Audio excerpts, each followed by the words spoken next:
پاکستان افغانستان کے ساتھ مذاکرات ناکام، پاکستان کا دہشت گردوں اور ان کے حامیوں کو ختم کرنے کے لیے کارروائیاں جاری رکھنے کا اعلان۔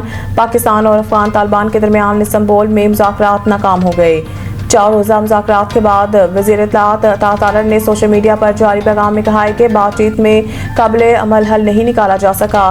عطا تارڑ نے کہا ہے کہ پاکستان نے مذاکرات کے دوران افغان سرزمین کو پاکستان مخالف دہشت گرد تنظیموں کے لیے استعمال ہونے سے روکنے کا مطالبہ کیا، مگر طالبان نے شواہد کے باوجود سرحد پار دہشت گردی روکنے کی کوئی ضمانت نہ دی۔ عطا تارڑ کا کہنا تھا کہ افغان وفد نے بار بار گفتگو کی اصل مسئلے سے رخ موڑا اور کلیدی نقطے سے انحراف کیا۔ پاکستان نے جو شواہد پیش کیے وہ کافی اور ناقابل تردید تھے۔ مذاکرات کا واحد ایجنڈا پاکستان پر افغان سرزمین سے حملوں کو روکوانا تھا۔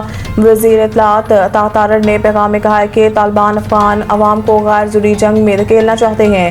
مذاکرات کے دوران افغان طالبان نے الزام تراشی، ٹال مٹول اور ہیلے بہانوں کا سہارا لیا۔ عطا تارڑ نے واضح کر دیا کہ پاکستان دہشت گردوں اور ان کے حامیوں کو ختم کرنے کے لیے کارروائیاں جاری رکھے گا۔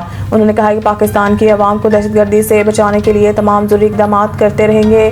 وفاقی وزیر اطلاعات نے ڈائیلاگ میں سہولت فراہم کرنے پر قطر اور ترکیہ سے اظہار تشکر کیا اور اس بات پر بھی دونوں ممالک کا شکریہ ادا کیا۔ انہوں نے افغان طالبان رجیم کو دہشت گرد پراکسیز پاکستان کے خلاف لیوریج کے طور پر استعمال کرنے سے باز رکھنے کے لیے قائل کرنے کی کوشش کی۔